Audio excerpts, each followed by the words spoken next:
Artificial intelligence ಅಂದರೆ ಯಂತ್ರಗಳು ಮಾನವ ಬುದ್ಧಿಯನ್ನು ಹೋಲುವ ರೀತಿ ಕಾರ್ಯನಿರ್ವಹಿಸುವ ತಂತ್ರಜ್ಞಾನ.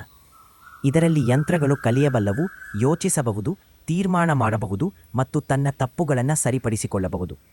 ಸಾಧಾರಣವಾಗಿ AI 3 ಮುಖ್ಯ ರೀತಿ ಕಾರ್ಯನಿರ್ವಹಿಸುತ್ತದೆ. ಮೊದಲದು ಮಷೀನ್ ಲರ್ನಿಂಗ್, ಕಲಿಕೆಯ ತಂತ್ರಜ್ಞಾನ.